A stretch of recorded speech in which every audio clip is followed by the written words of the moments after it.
How's your hair? Well, I guess it's missing. I think there's some gone. Oh, we're recording. Yeah, we are recording.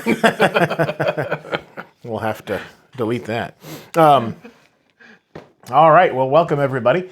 This is Two Beards and a Bible. I'm John Swaino. I'm Dave Tenney. All right. We're off to a rough start here.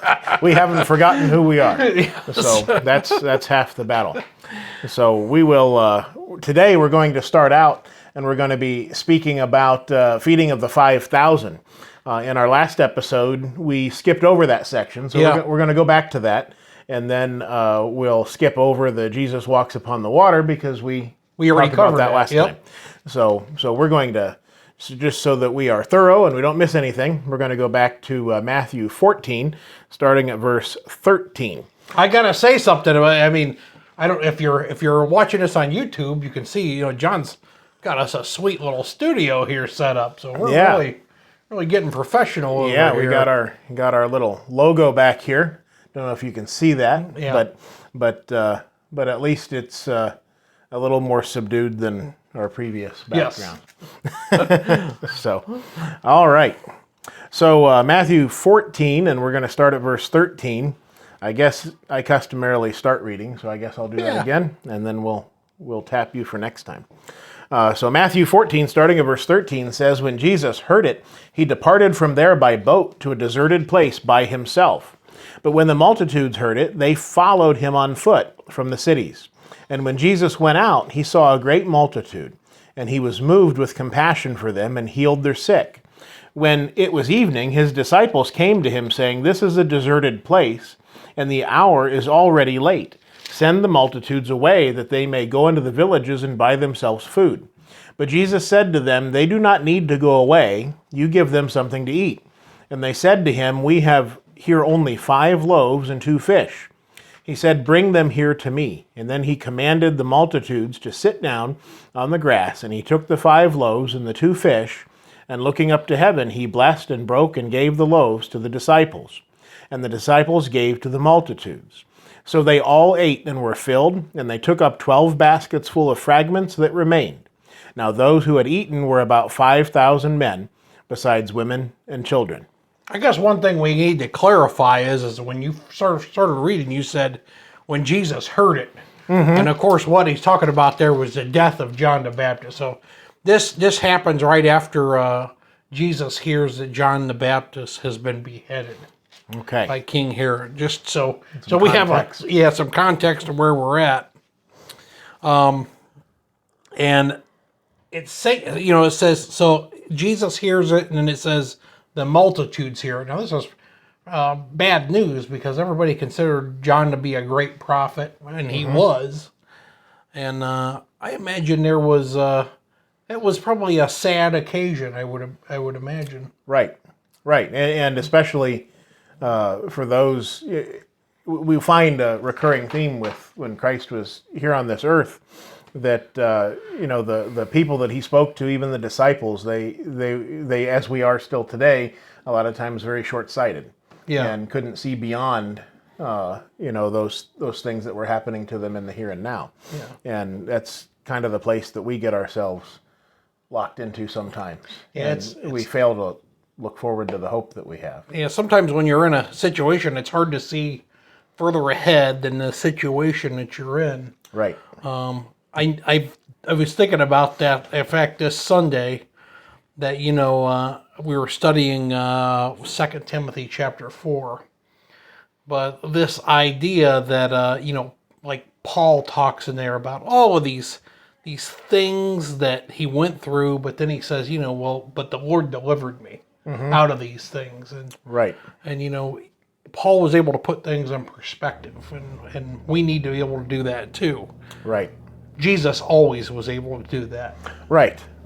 And as followers of him, we need to be those that trust in him and realize that through the scriptures we understand the hope that we have after this life. And Jesus was delivering that hope to them there as well. Yeah, in person. Right. And they were having trouble, just as I imagine we would if we were in that place and time, having trouble seeing past, those bad things that were happening. I think that all plays into where he says he was moved with compassion. Right. That kind of sets the scene up. Why would he be moved with? Well, this is a sad event. He just heard John the Baptist died. Mm-hmm. So so Jesus starts healing their sick. Right. And probably talking to everybody and comforting people, and time got away from him. Right. And that plays into, us today. If we are followers of Christ, if we are emulating Christ in our lives, sometimes we're faced with a situation where maybe it would be required of us to step out of our comfort zone and maybe step out of our prior plans to be able to help somebody at a one time or another, and that seems to be something that is disappearing in our society. Oh, the willingness to be helpful, the willingness to be hospitable. One of the things that I think COVID has done to us is, hospitality has all but gone out the window for the greatest part. It seems to. Because everybody is afraid of infection. Yeah, exactly. Yeah. And that, while there may be some well-founded thinking there, we also have to realize that we have to help one another. We have to be there for one another. There's more to life than just life. Exactly. Right. Right. If we get tied up with physical life, we'll miss the whole point. So the time gets away from this afternoon. Of course, we were really busy doing a lot of hard work, and looked at the clock, and it's like it was almost time to go, and I couldn't believe it. Mm-hmm. It just seemed like we'd only been working about an hour, but 3 hours went by. And I have a feeling that's kind of what happened with them here. They're, Jesus doing all this work, and just time got away from him, and all of a sudden his disciples say that, hey, this is a desolate place, and it's already late. It's evening. Right. And he says, the disciples say, you need to send these people away so they can get something to eat. Right.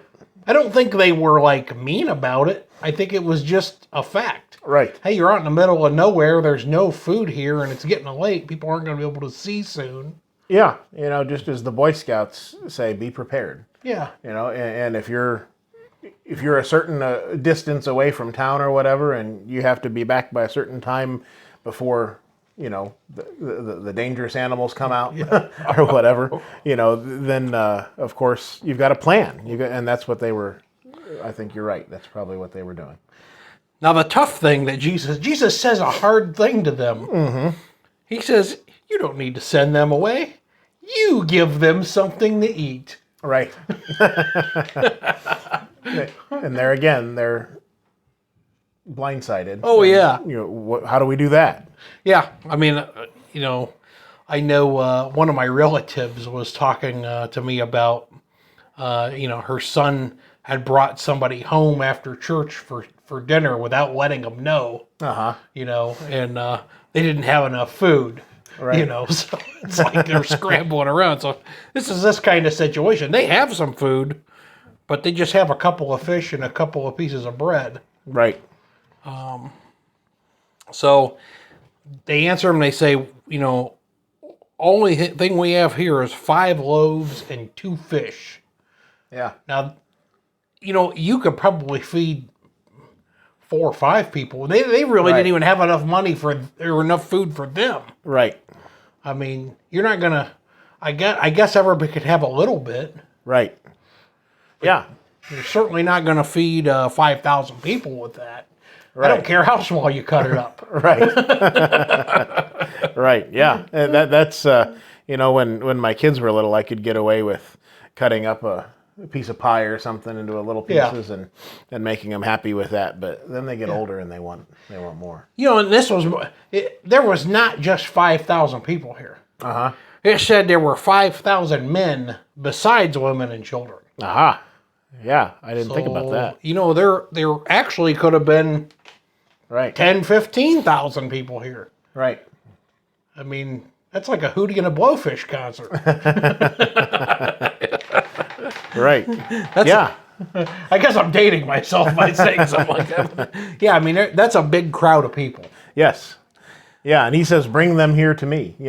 Speaking of the food, Yeah. bring the loaves and the fish here to me, and they're probably thinking, "Well, what's he going to do with that?" But in retrospect and looking back at the context that we have in the scriptures here, which they had lived through that context, it's easy for us to think, well, they obviously would be able to know that he's going to be able to do something with that. But I bet there was some doubt there. Oh, I bet there was some serious doubt.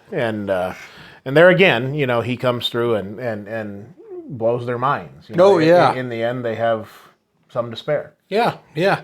He says he gets them organized. He says, have them sit down in groups. And I guess that would make sense, especially since you got so many people to serve. It's just kind of like a restaurant. And he takes this little bit of food and he blesses it. And he broke up that bread and he handed it out. And everybody ate and was filled. Yeah. Now, there's a difference between having something to eat and having something to eat until you're full. Right. It's different for some of us than it is for others. Right? And in our society, I think we're used to being filled, and we lose sight of that. But it was probably a pretty rare thing out there in those desolate places. Yeah. For people to be completely filled all the time. Yeah, to get that much food out there. Right. And there's another, I think, lesson in that is that the disciples gave of what they had, their meager things that they had as far as food, but yet what was returned to them was many times that. Yes. And that's something that I think that we find, as we walk through our faith in day-to-day life. The more that we put forth and give to the Lord, the more we find out that He gives back. When we get wrapped up in, one of the ways you could extend this lesson out is, in our day-to-day life, we think about all the things, maybe you think of your bank account and you think, well, I've got to do this and I've got to do this. And a lot of times we run out of money and still have months left. Yeah. But, and we think about that and we think, well, I just don't have anything to give to the Lord. And of course, giving is more than just money. It's time and your effort as well. But even with our time, we seem to, well, I don't have enough time to go to church on Sunday. I've got these things to do. It's my only day off. And here we keep having this meager lifestyle. But if we put forth a little bit, we get more out of it. Yeah, it always kind of cracks me up when people make the statement that they don't feel like they're involved. Right. And I'm like, I want to say, well, look back there at the cleaning list for the building. Right. Now, there's open spaces there. You want to get involved, clean the building. Right. You want to get involved. There's a lot of ways to get involved. Show up to Sunday school. Yeah, exactly. Just show up all the time. Right. Yeah, there's a way, or participate. Right. There's ways to get involved. And that's I mentioned Sunday. When Angela and I became Christians, in the group that we were worshiping with, it took us a couple of years to kind of get into the groove of having friends, like truly friends in the congregation. Mm-hmm. We had acquaintances there from the beginning, but when we started becoming more involved, when we started attending every service, and when we started attending gospel meetings, and then trying to our circle of friends went from this other group of people to a huge group of people, right? To the Christians around us. In fact, you and I were never members of the same congregation ever. Right. We formally met on a camping trip with other brethren. Yep. So it's there's lots of ways to get involved. Right. It doesn't mean you have to teach a class or whatever. There's lots of things you can do. And going back, we just went down a rabbit hole, but digging ourselves back out. So the disciples, they gave of themselves, and Jesus does this, and they took up 12 baskets. And while you were talking, I had to look up, because the account that John gives, I like this. He has this one little detail here in chapter 6, verse 12. So they eat all the food, they gather up the food, and Jesus says, this is recorded, gather up the fragments that remain so that nothing is lost. Mm-hmm. And that's not in the other accounts of this, but Jesus saying that. But, the idea is that, he blessed them way above and beyond what, they started out with. Yeah. They started out with something small, and they ended up in the scraps were more than what they started out with. Right. And there's an application there to be good stewards of those things that the Lord's given to us. Yeah. Don't forsake it. So after this is the point where Jesus leaves the multitudes and he gets in the boat, or the disciples get in the boat, and Jesus goes away, and then Jesus walks out on the water to Peter. We covered that last week. So chronologically, that's what happened next. And then after that, we go to John chapter 6. That's where we're going to start at. And we're going to be in John chapter 6 for a while because there was a lot in here. Yeah. And I believe we're going to go 50, through the 49 verses. 7. Oh, yeah, it's because it starts at 22. Yeah. So we're going to start at John chapter 6, verse 22, and we're going to go through the end of the chapter, which is verse 70. So I'm going to read a little bit here, and I'm just going to stop somewhere. Okay. I'll follow along. Okay, and then we'll talk. He says, on the following day, the people who were standing on the other side of the sea saw that there was no other boat there, except that one which his disciples had entered, and that Jesus had not entered the boat with his disciples, but his disciples had gone away alone. However, other boats came from Tiberias, near the place where they ate bread after the Lord had given thanks, referring to what we just talked about. And when the people therefore saw that Jesus was not there, nor his disciples, they also got into boats and came to Capernaum, seeking Jesus. And when they found him on the other side of the sea, they said to him, Rabbi, when did you come here? And Jesus answered them and said, most assuredly I say to you, you seek me not because you saw the signs, but because you ate of the loaves and were filled. He says, do not labor for the food which perishes, but for the food which endures to everlasting life, which the Son of Man will give you, because of God the Father has set his seal on him. So let's stop there, because then they're going to ask him another question. So it looks like the disciples left, and we don't know when Jesus left. It doesn't tell us. Right. So somehow Jesus got over to Capernaum, and somehow they knew to go there and look for him. I imagine it was just because that was like the next big place, and they just took a guess, and there he was. Right. I guess. Yeah, or they went where they were going, and Jesus just caught up with them. He is Jesus. so he knows what's going on. Yeah, and Jesus can read minds. Right.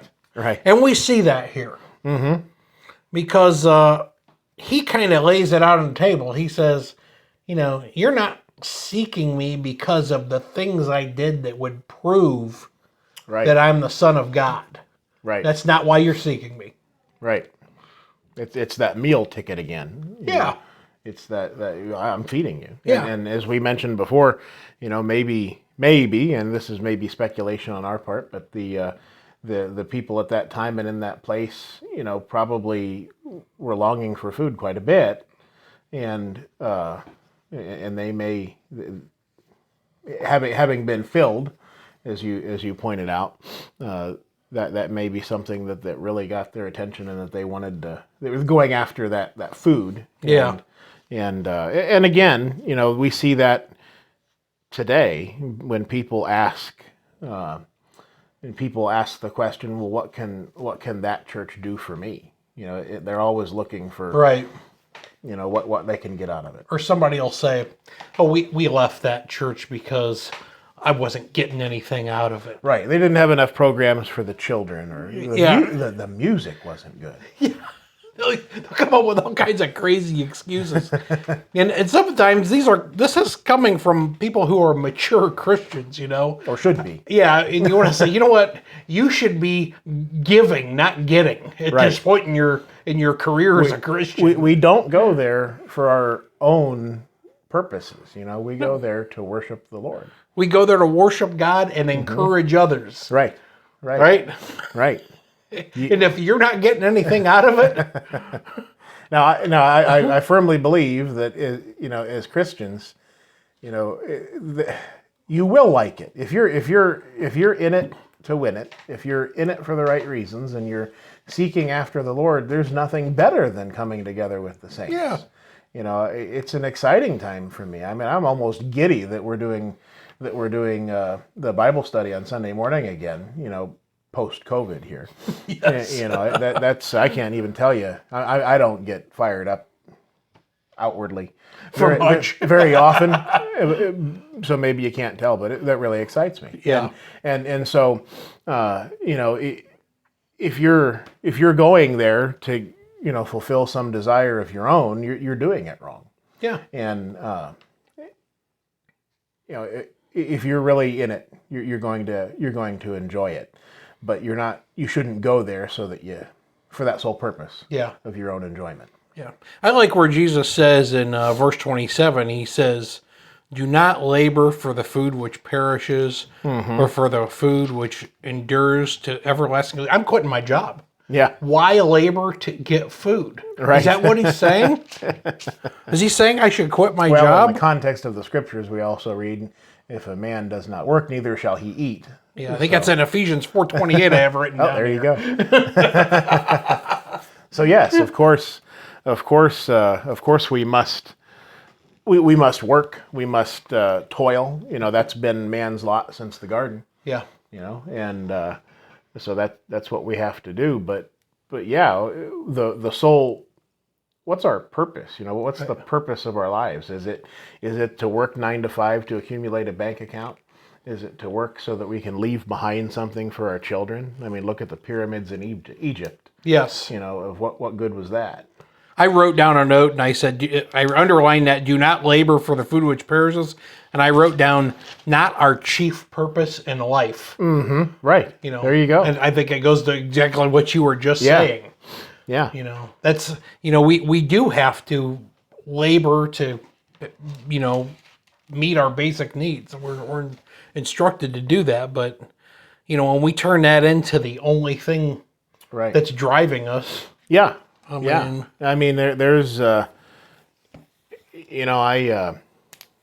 somebody that I know when they went to college. It was a Christian that I know, and he said that he went to college just to get what he needed so that he could get his job. Yeah. He was in, he was out. And that was the whole purpose of it. And that's kind of the way I think we should be with work. Yeah. With our physical work. I tell the guys I work with sometime, I'll say, the only reason I come here is so I can go back home. There you go. You have to have a job to make money so we can have a house to live in. Right. It's just, let's not make it more than that. Right. So, I like you all, but when my time's up, I'm out. yeah, exactly. Oh, a guy I work with, what's he say? He says, "You don't have to go home, but you can't stay here." There you go. So let's go ahead and read it. We got probably another 5 minutes here. Uh-huh. So the people say to him, they say, "What shall we do that we may work the works of God?" That's a pretty good question. Mm-hmm. And Jesus says, "This is the work of God, that you believe in him who he sent." Mm-hmm. That's the work of God. Yeah. Let's expand upon that a little bit. So God, I think the work of God would be that he sent his son to fulfill his purpose for man, so that man could be redeemed. Yeah. That was God's work. Yeah. Now there's a scripture, and I'm so bad with addresses of scriptures, but But it says he was sent so that you may believe. Yeah. You know, and that Christ was sent in order to, and John the Baptist from the very beginning, from the time of the fall, that's been God's purpose, is to put people in alignment so that they can come to this knowledge of Christ, so they can believe in Him. And true belief carries with it that action that follows through. If you believe that Christ is the Son of God, you're going to listen to Him. Oh, yeah, Because absolutely. of all the ramifications that come from He is the Son of God. Yeah. You know, and the things that, you know, you don't, it sounds superficial, but you don't want to be on His bad side. Right. And we've harped on this before, Right. but I mean, the idea, he says that this is the work that you believe in Him who He sent. Mm-hmm. And belief is more than mental assent. It is, yeah. It is more than just something you have in your head. Even the demons believe and tremble. Yeah, exactly. So a lot of times I think people want to just stop there. Right. You know, Many do. they read something like that and say, "Oh, that's all there is. That you just believe in Him who He sent," and then they'll take some other scriptures out of context, Right. and try to build a doctrine based on Right. things that are not in context. So, Right. let's see here. I think we'll go through verse 33. You want to read that? Sure. And then we'll stop. Verse 30 beginning, therefore they said to him, what sign will you perform then that we may see it and believe you? What work will you do? Our fathers ate manna in the desert, as it is written, He gave them bread from heaven to eat. Then Jesus said to them, most assuredly, I say to you, Moses did not give you the bread from heaven, but my Father gives you the true bread from heaven. For the bread of God is He who comes down from heaven and gives life to the world. So they ask Him this question, and this blows me away. They say, what sign will you perform? I mean, He just fed you with 5 pieces of bread and 2 fish. Right. What were you doing when He did that? Right. Yeah, exactly. And it's no wonder that, you know, now the Lord desires that we are faithful, that we get that faith from looking into His Word and understanding, because coming down here in person, you know, it didn't seem to be all that effective. No. You know, with even in the face of the Son of God in the flesh, people didn't believe. I think people say, well, if Jesus was here and did something, then I would believe. Exactly. And I'm right. like, no, you wouldn't. Right, right, and that goes back to Lazarus and the rich man when the rich man is in torment. You know, he's told your family has the prophets, Yeah. has the law and the prophets, and if they're not going to believe that, they wouldn't believe even if a person went back from the dead. Yeah. It almost seems like, you know, he goes back to Moses and talks about the manna from heaven. And it's almost like it's like a shadow of that. When Jesus feeds those people, Right. it's just like God feeding the Israelites when they were in the wilderness. Right. It's a similar kind of thing. So then he talks about the differences in the breads. You know, and of course this is the thing, is when we read through the rest of this, and we'll come back to this next episode, but the idea is Jesus throughout this is talking about spiritual things. And the people that are asking him questions are talking about earthly things. Yeah. And their wires are not getting put together right or whatever. Yeah. And the same way today, we have to get out of the physical mindset and think on spiritual things. Think on spiritual things. So we'll go ahead and stop there at verse 33. And next week we're going to pick up in verse 34. And Okay.